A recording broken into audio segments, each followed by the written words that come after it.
मनोहर गोपाल झुंज अंबरनाथ नगर परिषदमध्ये 37 वर्ष सेवा करून सेवानिवृत्त झाले आणि गेल्या 42 वर्षापासून आमचं कुटुंब, आमचे आई, आम्ही महाराष्ट्र हाऊसिंग बोर्ड नगरपालिका वसाहत इकडे वास्तव करत आहे। नगरपालिकेने ते निवासस्थान आम्हाला वापरायला दिले, म्हाडा करणं खरेदी करून आणि त्याचा 10,000 रुपये पर मंथ, महिन्याला 10,000 रुपये भाडा वसूल करण्यात येत आहे आणि रिटायरमेंट कर्मचाऱ्यांचे पेन्शनमधून पण तेवढाच भाडा वसुली करण्यात येत आहे। शासनाचे GR प्रमाणे 25 वर्ष सेवा झालेली सफाई कामगारांना मालकी हक्काचा कर दिला पाहिजे। या विषयावर आम्ही उपोषणाला प्रशासनाने आमचा काय दाद देत नाही।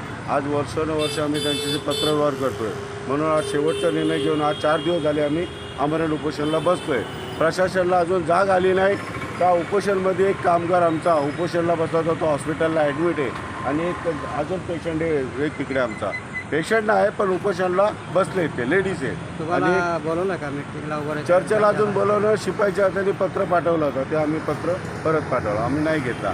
आणि डेप्युटी CO चर्चेला बोलवलं, त्याला काय डेप्युटी CO चर्चेमध्ये फायनल डिसिजन घेऊ शकतो का? इकडचा मालिक कोण आहे नगरपालिकेचा? रसाल साहेब, त्यांनी आमच्याशी चर्चा करावी आणि विषय मार्गी लावा, नाही तर आमचं आंदोलन चालत राहतं।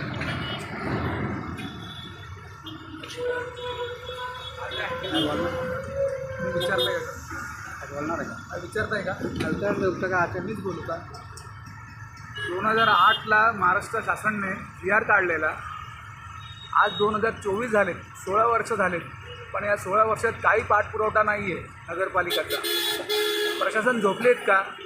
या 16 वर्षात आम्ही लाखोचं भाडा भरलेत, अजूनपर्यंत कितीतरी आमचे पैसे गेलेत।